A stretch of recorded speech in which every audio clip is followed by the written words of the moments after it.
Day 3 towards 2025 Group 4 exam. Okay, 9th standard old தமிழில் first unit 1 unit 2ல் சிறுபஞ்ச மூலம் படிச்சிருக்கோம். இது எல்லாமே பார்த்துட்டோம். சிறுபஞ்ச மூலமும் பார்த்துருக்கோம். அன்னைக்கு பாஞ்சாலி சபதம், இக்கால கவிதைகள், கண்ணதாசன் காவியம், ஆகுபெயர் இதெல்லாம் பார்க்கலாம். ஓகே, ஃபஸ்ட்டு நம்ம இயல் 2 படிக்கிறதுக்கு முன்னாடி ஒரு சின்ன ரிவிஷன் விட்டுட்டு போவோம் இல்லையா, அதே மாதிரி ரிவிஷன் விட்டுட்டு போவோம். ரிவிஷன் இல்லாமல் நெக்ஸ்ட்டு நம்ம படிக்க ஸ்டார்ட் பண்ணக்கூடாது புதுசு. ஓகேவா, சின்ன ஒரு ரிவிஷன். ஓகே, இம்பார்ட்டன்ட் பாயிண்ட்ஸ் மட்டும் பார்த்துட்டு போயிடலாம். ஃபஸ்ட்டு, உலகம் யாவையும் தாமுல வாக்களும் நிலைபெறுத்தலும் நீக்கலும் நீங்களா அழகிலா விளையாட்டுடையவர் அவர் தலைவர் அன்னவர்க்கே சரணாங்களே. கம்பருடைய ஊர் நாகப்பட்டினம் தேரெழுந்தூர். அவர் ஏறெழுபது சிலை எழுபது சரஸ்வதி அந்தாதி சடகோபர் அந்தாதி திருக்கை வழக்கம்ங்கிற நூல்களை எழுதியிருக்காரு. குலோத்துங்கன் சோழனின் அவைக்கள புலவராக இருந்திருக்காரு. திருவெண்ணைநல்லூர் சடையப்பகளால் ஆதரிக்க பெற்றார். கவி சக்கரவர்த்தி கல்வேல் பெரியர் கம்பர்லாம் இவருடைய சிறப்புகள். அடுத்து, இவர் ரொம்ப முக்கியம், 12ஆம் நூற்றாண்டை சார்ந்தவர். நூற்குறிப்பு: வடமொழியில் எழுதின வால்மீகி ராமாயணத்தை தழுவி தான் கம்பராமாயணம் எழுதப்பட்டிருக்கும். ராமாவதாரம்ங்கிறது கம்பராமாயணத்துக்கு இட்ட பெயர். இதில் 6 காண்டம் இருக்குது. பாலகாண்டம், அயோத்தி காண்டம், ஆரண்ய காண்டம், கிட்கிந்தா காண்டம், சுந்தரகாண்டம், யுத்தகாண்டம். ஓகே, அடுத்தது திருக்குறளில் 10 குறள் இருக்குது. ஓகேவா? ஓகே, இதில் இம்பார்ட்டண்ட்டாக பார்க்க வேண்டியது, அறத்தில் 38 அதிகாரங்கள், பொருளில் 70 அதிகாரங்கள், இன்பத்துப்பாலில் 25 அதிகாரங்கள். திருக்குறளுக்கு உரை செய்த பதின்மர் நம்ம படித்தோம் இல்லையா, அந்த படியை நம்ம பார்க்கலாம். தர்மர், தாமதத்தர், திருமலையர். அடுத்து பரிதி, பரிப்பெருமாள், பரிமேலழகர். அடுத்து நச்சர், மல்லர். அடுத்து மணக்குடவர், காளிங்கர். ஓகேவா, இந்த 10 பேர் தான் திருக்குறளுக்கு உரை எழுதியிருக்காங்க. அடுத்தது, திராவிட மொழிகளில் 4 மொழி குடும்பங்கள் இருக்குது. இந்தோ ஆசியா திராவிட மொழிகள், ஆஸ்திரோஆசியா, சீன திபெத்திய மொழிகள். மொழிகளின் காட்சி சாலை அப்படின்னு இந்தியாவை யார் சொன்னான்னா சாகத்தியலிங்கம். அடுத்து, தென் திராவிடம், நடு திராவிடம், வட திராவிடம்னு இருக்குது. குரூப் மால்தோ பிராகுயி இதை ஞாபகம் வச்சுக்கலாம். அடுத்து தென் திராவிடம் படித்தோம்னாவே நம்ம அடுத்து எழுதிடலாம். இதுக்கடுத்து கால்டுவெல் திராவிட மொழிகளின் ஒப்பிலக்கணம்ங்கிற ஒரு நூலை எழுதியிருக்காங்க. ஓகேவா. அடுத்து, தமிழ், திராவிட, திராவிடாங்கிற இந்த டிரான்ஸ்லேஷன் யார் சொல்லியிருப்பா அப்படின்னா ஈராஸ் பாதிரியார். அடுத்து, அவ்வளோதான். இந்த இதில் அளபடை. ஓகே, சார்பெழுத்துக்கள் 10 இருக்குது. முதல் எழுத்துக்கள்னால் என்னென்ன? முதல் எழுத்துக்கள்னால் உயிரெழுத்து 12, மெய்யெழுத்துக்கள் 18. இது இந்த 30 தான் நமக்கு முதல் எழுத்துக்கள். சார்பெழுத்துக்கள்ங்கிறது உயிர்மை, ஆயுதம், உயிரிழபடை, ஒற்றலபடை, குற்றியலுகரம், குற்றியலுகரம், ஐகார குறுக்கம், அவகார குறுக்கம், மதர் குறுக்கம், ஆயுத குறுக்கம்ங்கிற 10ங்கிறது சார்பெழுத்துக்கள். அதில் இங்கே அளபடை கொடுத்துருக்காங்க. இந்த அளபடை 2 வகைப்படும். உயிரிழபடை, ஒற்றலபடைன்னு 2 வகைப்படும். உயிரிழபடை, ஒற்றலபடைன்னு 2 வகைப்படும். அந்த உயிரிழபடையில் செய்யுளிசை அளபடை, இன்னிசை அளபடை, சொல்லிசை அளபடைன்னு 3 வகைகள் இருக்குது. ஓகேவா. செய்யுளிசை அளபடை, இசைநிறை அளபடைங்கிறதும் ஒன்று தான். இதுக்கான எக்ஸாம்பிள் கெடா, விடா. இது ஈரசை சீராக வரும். இன்னிசை அளபடைங்கிறது இந்த மாதிரி கெடுப்பதுவும் எடுப்பதுவும்னு வரும். இது மூவசை சீராக வரும். சொல்லிசை அளபடைங்கிறது இந்த மாதிரி குடிதழி ஈன்னு லாஸ்ட்டாக முடிஞ்சதுனாவே அது சொல்லிசை அளபடைன்னு வச்சுக்கலாம். அடுத்து இன்னொன்றில் இதில் என்ன நமக்கு வரும்னா பெயர் சொல்ல வினையச்ச பொருளாக மாற்றும். ஓகே, இதுதான் இதில் ஞாபகம் வச்சுக்க வேண்டியது. அடுத்து ஒற்றளபடையில் இங்கு இந்த மாதிரி ஒற்று இருக்குங்க இல்லைங்களா, அதில் நமக்கு 10 + 1 என்னென்னா அக்கு. இந்த 10 என்ன அப்படின்னா என்னன்னு நம்மன வயல், இந்த மாதிரி ஞாபகம் வச்சுக்கலான்னு சொன்னோம். ஓகேங்களா. அடுத்து எழுத்துக்களின் பிறப்பு இதெல்லாம் பார்த்துருந்தோம். ஓகேவா. அடுத்து சிறுபஞ்சம் மூலம் இது நேற்று பார்த்துட்டோம். ஸோ ஜஸ்ட் இதுவும் ஒரு ரிவிஷன் தான். கண்வனப்பு கண்ணோட்டம், கால்வனப்பு செல்லாமை, எண்வனப்பு இத்துணையாம் என்றுரைத்தல், பன்வனப்பு கேட்டார் நன்றென்றல், கிளர்வேந்தன் தன்னாடு வாட்டான் நன்றென்றல் வனப்பு. வனப்புனா அழகு. சிறுபஞ்சமூலத்தை எழுதுனது காரியாசான். பஞ்சத்தில் இருந்தாலும் காரியத்தில் கண்ணாக இருக்கணும். ஓகேவா? இதில் ஆசிரியர் குறிப்பு. காரியாசன் வந்து மதுரை தமிழாசிரியர் மாக்காயனாரின் மாணவர். இந்த மாக்காயனாருடைய மாணவர் 2 பேர். ஒருத்தர் காரியாசன், இன்னொருத்தர் ஏலாதி எழுதிய கனிமேதாவியார். ஏலாதி எழுதிய கனிமேதாவியார். ஓகே. அதுக்கு சிறுபஞ்சமூலம் வந்து ஒரு 17 கீழ்கணக்கு நூல்களில் ஒன்று. இதனுடைய ஆசிரியர் காரியாசான். இதில் 5 மூலிகை எப்படி உடலில் இருக்க நோய்களை தீர்க்குமோ அதில் மாதிரி இதில் கூறப்பட்டிருக்க 5 கருத்துக்களும் மக்களுடைய மனநோயை போக்கும். அந்த 5 மூலிகை என்னென்ன அப்படின்னா கண்டங்கத்திரி, சிறுவழுதினை, சிறுமல்லி, பெருமல்லி, நெருஞ்சி. கண்டங்கத்திரி, சிறுவழுதினை, சிறுமல்லி, பெருமல்லி, நெருஞ்சி. அவ்வளோதான். அடுத்து இப்போது பாஞ்சாலி சபதம். பாஞ்சாலி சபதம் எழுதியது பாரதியார். ஓகேவா? இது வந்து ஒரு ஸ்டோரியாக போயிட்டுருக்கோம். இது நம்ம ஸ்டோரி இந்த பாடல்கள்லாம் படிக்க தேவையில்ல. ஜஸ்ட்டு விதுரன் அப்படிங்கிறவங்க தூது போகிறாங்க, யாருக்கிட்ட, பாண்டவர்களுக்கு தூது போகிறாங்க அப்படின்னு மட்டும் நம்ம ஞாபகம் வச்சுக்கலாம். ஓகேவா? அடுத்து டைரெக்டாக ஆசிரியர் குறிப்பு. ஆசிரியர் குறிப்பு படிக்கிறதுக்கு முன்னாடி சொற்பொருளையும் ஒரு டைம் பார்த்துட்டு வந்துடலாம், ஏன்னா அதுவும் அடிக்கடி கேட்குறாங்க. So okay. எம்பினா என் தம்பி. இது ரொம்ப ரொம்ப ரொம்ப ரொம்ப இம்பார்ட்டண்ட். மடப்பிடினா பாஞ்சாலி. மடப்பிடினா பாஞ்சாலி. மடக்கொடினா யார்ப்பா? மடக்கொடினா கண்ணகி. மடமொழி அப்படின்னா கோப்பெருந்தேவி. ஓகேவா? அடுத்து கலிக்க அப்படின்னா மகிழ. கோமான் அரசன். திருதராட்டினா தான் இந்த இடத்துல கோமான்னு சொல்லியிருக்காங்க. நும்தை அப்படின்னா நும் தந்தை. ஓகே. அடுத்து அடவி, காடு. இதுவும் ரொம்ப இம்பார்ட்டண்ட். தடந்தோல்னா வலிய தோல். மணிநகர்னா அழகிய நகரம். மருங்குனா பக்கம். இதுவும் ஞாபகம் வச்சுக்கலாம். மருங்குனா பக்கம். இதுவும் கேட்டிருக்காங்க ஒரு கொஷினில். மருங்குனா பக்கம். அடுத்து கோலமுருனா அழகுமிக்க. செறிந்து, அடர்ந்து. காடு நமக்கு தெரியும். குலவு, விலங்கும். ஞாலம், உலகம். பன்னவர், தேவர். அடுத்து அரம்பையர், தேவ மகளிர். அரம்பையர்னா தேவ மகளிர். அரம்பையர், தேவ மகளிர். ஞானம்னா அறிவு. புண்மைனா இழிந்த தன்மை. அரம்பையர், தேவ மகளிர். அரம்பையர்னா தேவ மகளிர். வீறு, வலிமை. ஓகேவா? வீறு, வலிமை. சதுரங்க சேனைனா 4 வகை படைகள். சதுரங்கம் இப்படி நம்ம வச்சுக்கலாம், 4 பக்கம் இருக்கும், அது மாதிரி 4 வகை படைகள். மதுர மொழினா இனிய மொழி. குசலங்கள் பேசி, நலன் கேட்டல். ஓகே. அடுத்த ஆசிரியர் குறிப்பு டைரெக்டாக போயிடலாம். சுப்பிரமணிய பாரதியார். தற்போதைய தூத்துக்குடி மாவட்டத்தில் உள்ள எட்டயபுரத்தில் 11/9/1882 பிறந்தார். இதுவும் ரொம்ப இம்பார்ட்டண்ட்டான ஒரு டேட்டா. 11/12/1921 இறந்துருப்பார். இப்போ 2 சேர்த்து எழுதலாமா? பர்த் வந்து 11/9/1882. டெத்து வந்து 11/12/1921. டேட் வந்து 2 சேமாக இருக்கும். பாரதிதாசனுக்கு மந்த் வந்து சேமாக இருக்கும். ஏப்ரல் மந்த்து தான் பிறந்திருப்பாங்க, ஏப்ரல் மந்த்து இறந்துருப்பாங்க. பர்த்டே வரத்துக்கு 3 மாதத்துக்கு முன்னாடியே 3 மாதத்துக்கு அப்புறம் இறந்துருப்பார். ஓகேவா? ஓகே. அடுத்து சுப்பிரமணிய பாரதியார். தற்போதைய தூத்துக்குடி மாவட்டத்தில் எட்டயபுரத்தில் செப்டம்பர் மாதம் 11ஆம் தேதி பிறந்தார். இவரின் துணைவியார் செல்லம்மாள். இவரின் பெற்றோர் சின்னசாமி லக்குமி அம்மாள். துணைவியார் செல்லம்மாள். சிறந்த படைப்பாளரான பாரதியார் குயில் பாட்டு, கண்ணன் பாட்டு, பாஞ்சாலி சபதம் முதலிய நூல்களை படைத்துள்ளார். நாடு, மொழி, இறை, பெண்மை முதலிய பாடுபொருள்களில் எண்ணற்ற கவிதைகளை எழுதியுள்ளார். நாடு, மொழி, இறையும் இவர் பாடியிருக்கார். இதையும் நம்ம நல்லா நோட் பண்ணிக்கணும். இதையும் கேட்டாலும் கேட்பாங்க. இறைங்கிற பாடுபொருளை வச்சு பாடினவங்க யாருன்னு கேட்டாலும் கேட்பாங்க. இறை, அப்புறம் பெண்மை. இது 3 நம்ம ஈஸியாக எழுதிடலாம். இறைங்கிறது கொஞ்சம் பார்த்து நம்ம ஞாபகம் வச்சுக்கணும். ஓகே.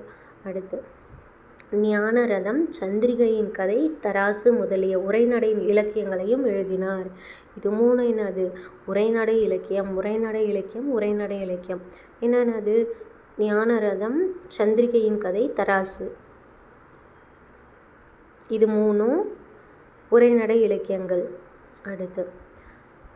அடுத்து இவர் 11/12/1921 மறைந்தார். ஓகே. நூற்குறிப்பு. இப்பாடப்பகுதி பாரதியாரின் முப்பெரும் படைப்புகளில் ஒன்றாகிய பாஞ்சாலி சபதம் என்னும் காப்பியத்தின் சூழ்ச்சி சருக்கத்தில் இடம்பெற்றுள்ளது. அனைவரும் அறிந்த இதிகாச கதையை எளிய சொற்கள், எளிய நடை, எளிய சந்தம் ஆகியவற்றுடன் கூடிய உரிமை காப்பியமாக தமிழில் பாரதி வடித்து தந்ததே பாஞ்சாலி சபதம். இது வியாசரின் பாரதத்தை தழுவி எழுதப்பட்டது. யாருடைய பாரதம்? வியாசரின் பாரதம். பாஞ்சாலி சபதம் 2 பாகங்களை கொண்டது. 2 பாகங்களை கொண்டது. சூழ்ச்சி சருக்கம், சூதாட்ட சருக்கம், அடிமை சருக்கம், துகிலுரிதல் சருக்கம், சபத சருக்கம் என 5 சருக்கங்களையும் 412 பாடல்களையும் கொண்டது. 5 சருக்கம், 2 பாகம். ஓகே. எப்போவுமே இதை இப்படி ஞாபகம் வச்சுக்கணும். 2 பாகம், 5 சருக்கம், 412 பாடல்கள். 2 பாகம், 5 சருக்கம், 412 பாடல்கள். 2 பாகம், 5 சருக்கம், 412 பாடல்கள். ஓகே. 412 பாடல்கள் இருக்குது. 5 சருக்கமும் என்னென்னங்கிறத பார்க்கலாமா? சூழ்ச்சி சருக்கம். ஃபஸ்ட்டு சூழ்ச்சி செஞ்சு சூதாட்ட வைக்கிறாங்க, சூழ்ச்சி சருக்கம். அடுத்து சூதாட்ட சருக்கம், சூதாட்டம் ஆடுறாங்க. அடுத்து அடிமை சருக்கம், அவங்கள அடிமைப்படுத்துகிறாங்க. அடுத்து துகிலுரிதல் சருக்கம். அடுத்து சபதம், பாஞ்சாலி சபதம் புரிகிறாங்க. ஓகேவா? ஸோ 5 சருக்கம். அடுத்து சிறப்பு. பாரதியார் பாட்டுக்கொரு புலவன், நீடுதுயில் பாடி வந்த நிலா, தற்கால இலக்கியத்தின் விடிவெள்ளி, தேசிய கவி, மாகவி என்றெல்லாம் புகழப்பெற்றார். இதில் பாட்டுக்கொரு புலவன், நீடுதுயில் நீங்க, பாடி வந்த நிலா, இது 2 நமக்கு தெரியும். அதேமாதிரி தேசிய கவி, மாகவியும் எழுதிடுவோம். தற்கால இலக்கியத்தின் விடிவெள்ளி தான் கொஞ்சம் டிஃப்ரெண்ட்டாக இருக்குது, அதை நோட் பண்ணிக்கணும். தற்கால இலக்கியத்தின் விடிவெள்ளி யார்? பாரதியார். தற்கால இலக்கியத்தின் விடிவெள்ளி பாரதியார். ஓகே. சுதேசமித்திரன், இந்தியா முதலிய இதழ்களின் ஆசிரியராக இருந்தார். இந்திய விடுதலைக்கு பாடுபட்டார். ஓகே. அடுத்து இங்கே பாருங்கள், இங்கே ஒரு இம்பார்ட்டண்ட்டாக கொடுத்துருக்காங்க. தமிழுக்கு தொண்டு செய்வோர் சாவதில்லைன்னு சொன்னது யார்? பாரதிதாசன். தமிழுக்கு தொண்டு செய்வோர் சாவதில்லை யார் சொன்னாங்கன்னா பாரதிதாசன் சொல்லியிருக்காரு. ஓகே. இங்கே பாருங்கள், ஒரு சொற்பொருள் பொறுத்துக்கு கொடுத்துருக்காங்க, அது பார்க்கலாம். வனப்பு அப்படின்னா அழகு. வனப்பு அழகு. கண்வனப்பு கண்ணோட்டம், கால்வனப்பு செல்லாமை. யார் சொன்னா? காரியாசன். எழுதியிருக்காங்க சிறுபஞ்சம் மூலம். சூப்பர். பிடினா பெண் யானை. அடவினா காடு. மருங்குனா பக்கம். இங்கே பாருங்க, புக் பேக் கொஷினாகவே இருக்குது. மருங்குனா பக்கம். வீறுனா வலிமை. மதுர மொழினா இனிய மொழி. ஓகே. சூப்பர். அடுத்து பார்க்கலாமா? அடுத்து இக்கால கவிதைகள். இந்த லெசன் ரொம்ப ரொம்ப ரொம்ப ரொம்ப ரொம்ப முக்கியம். ஓகே. இது ரொம்ப நம்ம டீட்டெயிலிங்காக படிக்கலாம். ஓகேவா? 20ஆம் நூற்றாண்டில் அறிவியலும் இலக்கியமும் விரைவாக வளர்ந்தன. காலம் பல கண்ட தமிழ் மொழியும் புத்தம் புதிய இலக்கிய வகைகளை ஏற்று துறைதோறும் நான்கு வளர்ந்து தலைத்தது. செய்யுள், உரைநடை என்னும் இருவடிவிலும் புதுவகை இலக்கியங்கள் மலர்ந்தன. கவிதை பொருள். 20ஆம் நூற்றாண்டின் உரைவளத்தை கருத்திற்கொண்டு நோக்கும்போது இக்காலத்தை உரைநடை காலம் எனலாம். 20ஆம் நூற்றாண்டு எனது உரைநடை காலம். எனினும் கவிதை வடிவமும் கவினுறு வளர்ந்து வந்தது. இந்நூற்றாண்டின் தொடக்கத்தில் பாரதியார், பாரதிதாசன், கவிமணி, தேசிய விநாயகனார், நாமக்கல் ராமலிங்கனார் என கவிஞர் பலர் தோன்றி நாடு, மொழி, இனம், சமுதாயம், கலை என பலவற்றை பாடினார். அவங்கெல்லாம் இந்த பலவற்றை பாடினர். மரபு கவிதை. பாரதியின் கவிதைகள் 20ஆம் நூற்றாண்டில் அரும்பிய மறுமலர்ச்சிக்கு வித்தாக அமைந்தன. மன்னர்களை மட்டுமே மகிழ்வித்து வந்த கவிதை மரபை மாற்றி எளிய மக்களை நோக்கி கவிதை கருவியை திருப்பி அமைத்த பெருமை பாரதியே சாரும். மக்கள் மேம்பாட்டை அடியொற்றிய அவரது கவிதைகள் அமைந்தன. இந்திய ஒருமைப்பாட்டின் உயர்வினை விளக்கும் அவரது கவிதை அடிகள் வருமாறு. ஓகே. இது இப்போ நம்ம படிக்க போகிறது பாரதியோட கவிதை ஒன்று.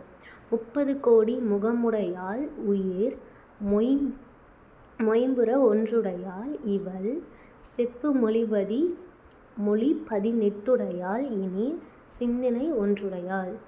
மொழி 18 எனினும் சிந்தனை ஒன்றுடையாள். ஓகே. 30 கோடி முகமுடையாள் உயிர் மொய் புறம் ஒன்றுடையாள். ஓகே. 30 கோடி செப்பு மொழி 18 எனில் சிந்தனை ஒன்றுடையாள். சிந்தனை ஒன்றுடையாள் 30 கோடி முகமுடையானாவே பாரதியாருடைய பாட்டு.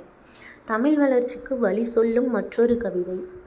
பிற நாட்டு நல்லறிஞர் சாத்திரங்கள் தமிழ் மொழியில் மொழிபெயர்த்தல் வேண்டும். இரவாத புகழுடைய புது நூல்கள் தமிழ் மொழியில் இயற்றல் வேண்டும். ஓகே. தமிழ் மொழியில் இயற்றல் வேண்டும், தமிழ் மொழியில் பெயர்த்தல் வேண்டும். ஓகேவா. 30 கோடி முகமுடையாள் செப்பு மொழி 18 சிந்தனை ஒன்றுடையாள் பிற நாட்டு நல்லறிஞர் சாத்திரங்கள் தமிழ் மொழியில் பெயர்த்தல் வேண்டும். தமிழ் மொழியில் பிற நாட்டுடைய நல்லறிஞர்களுடைய சாத்திரங்கள்லாம் நம்மளுடைய தமிழ் மொழியில் மொழிபெயர்க்கணுமா. இரவாத புகழுடைய புது நூல்கள் தமிழ் மொழியில் இயற்றல் வேண்டும். புது நூல்களாக தமிழில் ஏற்றி கொடுங்க அப்படின்னு சொல்லிட்டு சொல்கிறாங்க பாரதியார். 2 பாட்டு பார்த்துருக்கோம். என்னது? 30 கோடி முகமுடையாள், ஆனால் சிந்தனை ஒன்றுடையாள். பிற நாட்டு நல்லறிஞர் சாத்திரங்கள் மொழிபெயர்த்தல் வேண்டும். புது நூல்கள் தமிழ் மொழியில் இயற்றல் வேண்டும். இது 2மே பாரதியுடைய பாட்டு. அடுத்து தமிழர் தமிழுணர்வு சமுதாய மறுமலர்ச்சி பெண்ணடிமை திராவிட இயக்க சிந்தனை பொது உடைமை முதலானவற்றை பாரதிதாசன் கவிதைகள் வெளிப்படுத்தின. பாரதிதாசன், இது 2ம் பாரதியார், இது பாரதிதாசன். எங்கள் பகைவர் எங்கோ மறைந்தார் இங்குள்ள தமிழர்கள் ஒன்றாதல் கண்டே. எங்கள் பகைவர் எங்கோ மறைந்தார் இங்குள்ள தமிழர்கள் ஒன்றாதல் கண்டே. இது பாரதிதாசன் சொல்லியிருக்காரு. என வீழ்ச்சியுற்ற தமிழர் எழுச்சி பெற விளையும் பாரதிதாசன் எல்லாருக்கும் எல்லாம் என்றிருப்பதென எல்லாருக்கும் எல்லாம் என்றிருப்பதான இடநோக்கி நடக்கின்ற திந்த வையம் இல்லானம் அங்கில்லை பிறர் நலத்தை எனதென்று தனியொருவன் சொல்லானங்கே. நான் இப்போ படிக்கிறது நான் இப்போ தான் படிக்கவே ஸ்டார்ட் பண்ணுறேன். ஸோ கொஞ்சம் படிக்கிறது அப்படி இப்படி தான் இருக்கும், தப்பாக எடுத்துக்காதீங்க. நான் இப்போ தான் படிக்கவே ஸ்டார்ட் பண்ணுறேன். ஓகேவா. நான் ஃபஸ்ட்டே சொல்லியிருக்கணும், சொல்ல மறந்துட்டேன், சாரி. இது எக்ஸ்ப்ளனேஷன் வீடியோ கிடையாது. நானும் உங்கள் கூட இப்போ தான் படிக்கவே ஸ்டார்ட் பண்ணுறேன். ஓகேங்களா. ஜஸ்ட் உங்கள் கூட ஒரு ஃப்ரெண்டு படித்தா எப்படி இருக்குமோ அந்த மாதிரி தான் படிக்க போகிறேன். ஓகே. எல்லாருக்கும் எல்லாம் என்றிருப்பதான எனதென்று தனியொருவன் சொல்லானாங்கே. இல்லானம் அங்கில்லை. இந்த மாதிரி இல்லைன்னு வந்துச்சுனாவே பாரதிதாசன் மேக்ஸிமம் வந்துடுவார். இதுக்கு முன்னாடி ஒன்று படித்தோம் பாருங்களேன். தமிழுக்கு தொண்டு செய்வோன் சாவதில்லை, அதுவும் பாரதிதாசன் தான். இங்கே பாருங்கள். இல்லானம் அங்கில்லை பிறர் நலத்தை எனதென்று தனியொருவன் சொல்லான் அங்கே, அதுவும் பாரதிதாசன் தான். பிறர் நிலத்தை எனதென்று தனியொருவன் சொல்லான் அங்கே, அதுவும். எங்குள்ள பகைவர் எங்கோ மறைந்தார் இங்குள்ள தமிழர்கள் ஒன்றாதல் கண்டே, இதுவும் பாரதிதாசனுடைய பாட்டு. கவிமணியின் கவிதைகள் கற்போரை கலப்பில் ஆழ்த்துவன, உணர்ச்சி கொள்ள வைப்பன. கல்லை பிசைந்து கனியாக்கும் செந்தமிழின் சொல்லை மணியாக தொடுத்தவனும் நீதானோ என தாலாட்டு பாடிய இவர். இதை நல்லா நோட் பண்ணிக்கோங்க. கல்லை பிசைந்து கனியாக்கும்னாவே யார்? கவிமணி. கல்லை பிசைந்து கனியாக்கும்னாவே கவிமணி. ஓகே. இவர் என்ன சொல்லியிருக்காரு அப்படின்னா, மங்கையராய் பிறப்பதற்கே நல்ல மாதவம் செய்திட வேண்டுமம்மான்னு சொல்லியிருக்காரு. யார்? கவிமணி.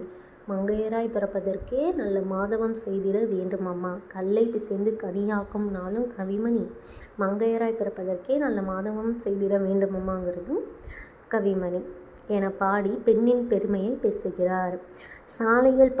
சாலைகளில் பல தொழில்கள் பெருக வேண்டும், சபைகளிலே தமிழிலிருந்து முழங்க வேண்டும். இது 2 லைனும் ரொம்ப இம்பார்ட்டன்ட், ஞாபகம் வச்சுக்கோங்க.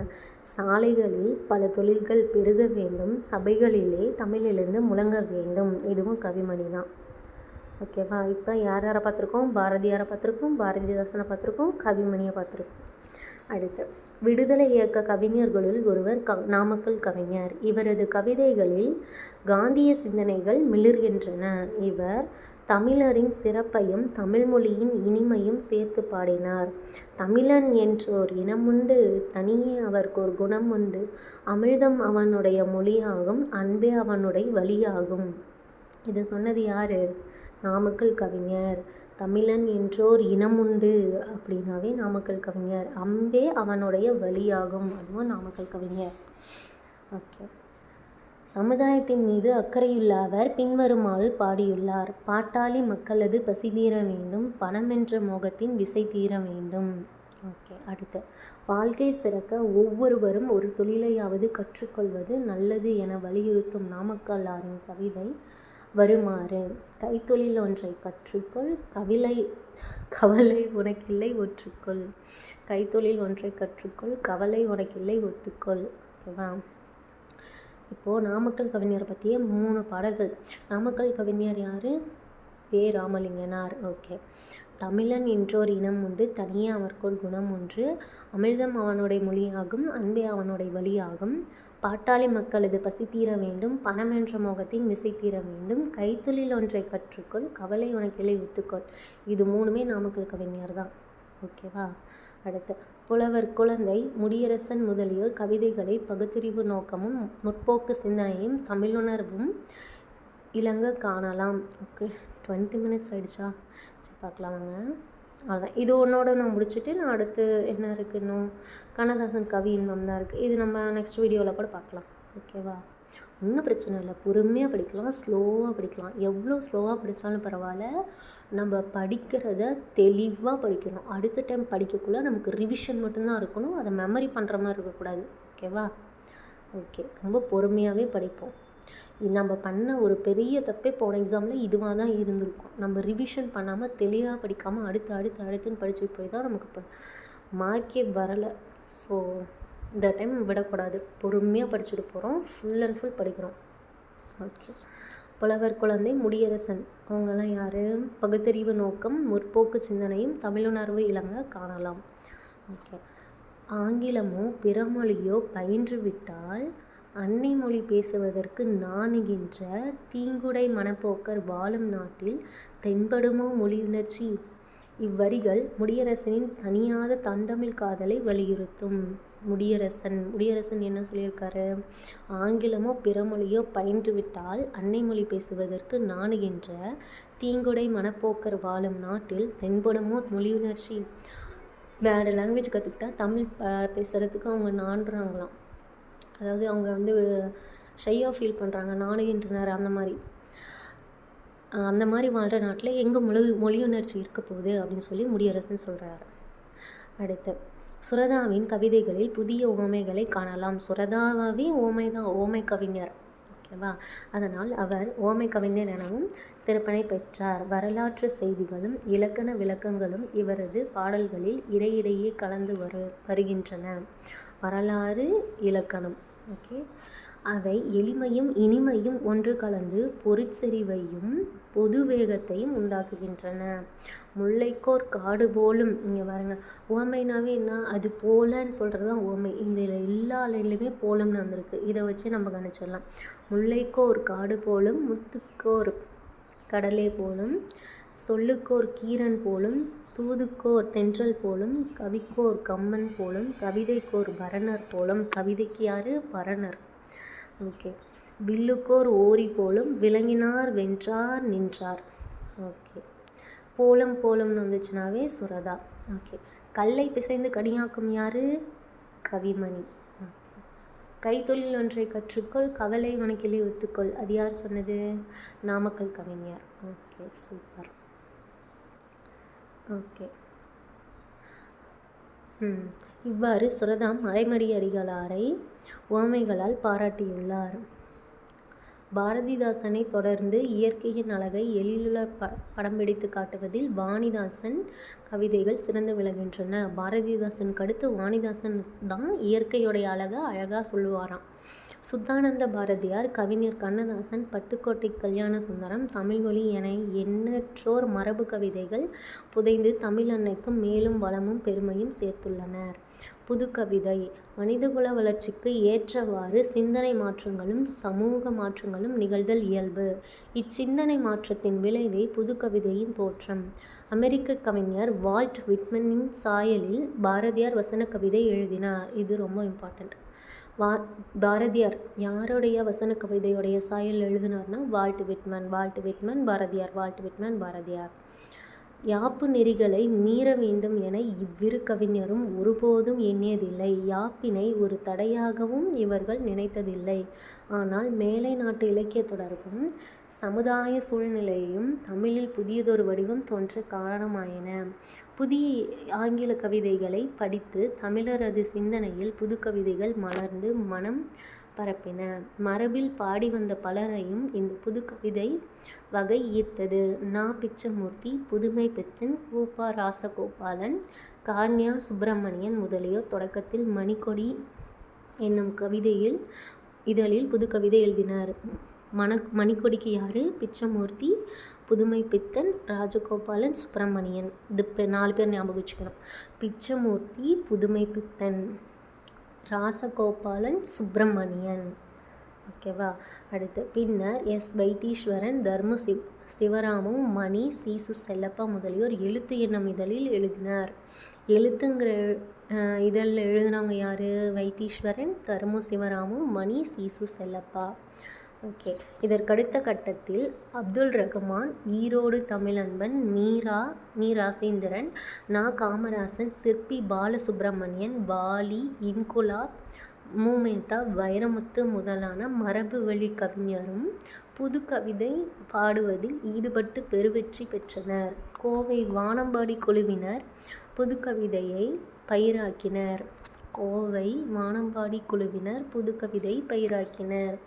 பரவலாக்கி பாடவிட்டனர். ஓகே. அடுத்து புவியரசு, கங்கை கொண்டான், சிற்பி, தமிழ்நாடன், அக்கினிபுத்திரன், சக்திகனல், மூமேத்தா, ரவீந்திரன், தமிழன்பன், ஞானி, பா. ஜெயப்பிரகாசம், பிரபஞ்சன், பாலா, ராஜாராம் என வளரும் பெரும்பட்டியலை கொண்டது வானம்பாடி இயக்கம். இவங்க எல்லாருமே வானம்பாடி இயக்கமாக. புவியரசு கங்கை கொண்டான் சிற்பி, தமிழ்நாடன் அக்கினிபுத்திரன், சக்திகனல், மூமேத்தா, ரவீந்திரன், தமிழன்பன், ஞானி, ஜெயப்பிரகாசன், பிரபஞ்சன், பாலா, ராஜாராம் இவங்க எல்லாமே புதுக்கவிதை சமுதாயத்தை சேர்ந்தவங்க. வானம்பாடி இயக்கத்தை சேர்ந்தவங்க. இவர்களது வருகைக்கு பின்னர் புதுக்கவிதை சமுதாயம் ஏற்றுக்கொள்ளும் ஒரு இலக்கிய வகையாக சிறப்புற்றது. இவர் தம் வழி நின்று இன்று எண்ணற்றோர் புதுக்கவிதைகளை படைத்து வருகின்றன. புதுக்கவிதை வளர்ச்சியில் வள்ளிக்கண்ணனின் பங்கு போற்றத்தக்கது. வள்ளிக்கண்ணன் ஏழையின் குடிசையில் அடுப்பும் விளக்கும் தவிர எல்லாமே எரிகின்றன. இதுவும் வள்ளிக்கண்ணனுடைய பாட்டு என்பது புதுக்கவிதையின் எளிய வடிவை காட்டும். தமிழிலக்கிய உலகில் மரபு கவிதையின் பெரும்பகுதியான இடத்தை இன்று புதுக்கவிதை பற்றி கொண்டிருக்கிறது.